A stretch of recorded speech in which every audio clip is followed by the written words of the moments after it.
Hello. Looks like I'm live. Evidently, I'm driving, so I won't be doing too much looking at the camera as I talk. Yeah, so excuse me, the real estate don'ts.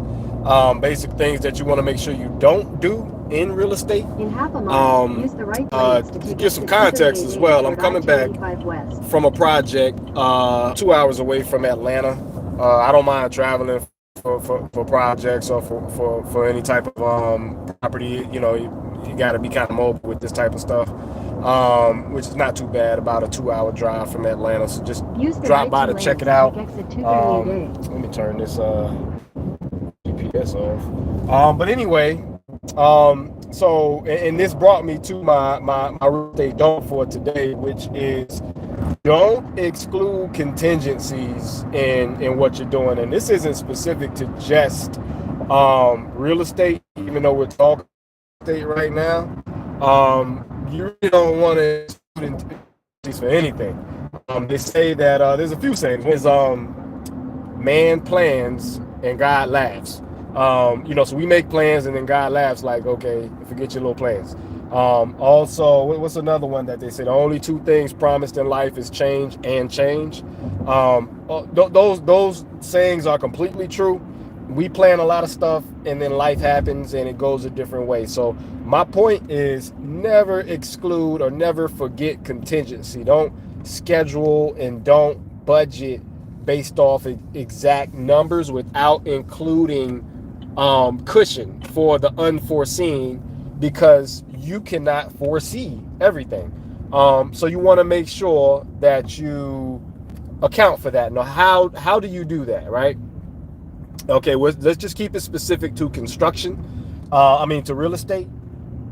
So in new construction, lenders are expecting to see you put in at least a 5% contingency. So that means if your new construction project cost $1 million to build, they're going to want to see you put in 5% in contingency. So you got to account for that. There's going to be something that goes wrong. For example, look at Trump and the tariffs right now and the effects that that's having. Even before that, because not to make it a Trump thing, because I'm not political, Biden and some of the things that he had going for green energy actually made things that weren't green energy more costly. So, it can go a lot of different ways. And when you're doing a flip, so new construction is 5%, and a flip, the lenders are going to expect to see at least a 10% contingency. So 5% for new construction and 10% for a flip or rehab, where you're buying an existing property and fixing it up. Those are the two benchmarks when it comes to contingencies. And you want to make sure you don't forego those, because you're going to run into a problem. The problem is now you got to pay for that contingency out of pocket. It's guaranteed that there's going to be some problems. That's a guarantee. Like that's a 100% guarantee. Any project that you do is going to run into some type of issues, and that you're not going to be able to predict and put a number on. So you always want to build in that cushion. And another way to look at this is more in line with actual scheduling as well. When you're scheduling, you're thinking something's going to get done in 2 days, 2 weeks, 2 years, whatever it is.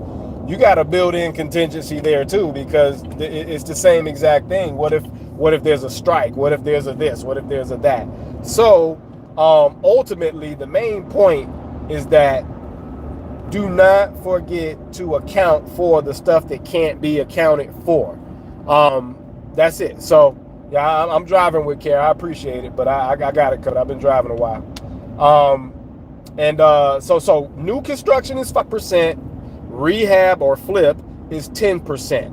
Never exclude those things. Do not exclude those things from your budget, and then also your schedule. Whatever time you think is going to take, add at least a 10%. I like to use 10%. It's a good round number. It's biblical. Like tithes are 10%. I don't know if you heard of the law of numbers or the law of averages. 10% is a very clean number to use when it comes to contingency for anything. I put it into my schedule when I have a meeting. I want to be early. I want to be, whatever it is, I put in 10%. So just keep in mind today's point, today's overall point is always build in a contingency. I don't care how much you think you got it buttoned up, how much you think you got it in control, scheduled, outlined, all of that. Just remember that man plans and God laughs. All right, guys, have a good one. We're finishing out this week strong, and we're going to start the next week even stronger. All right, guys, bye.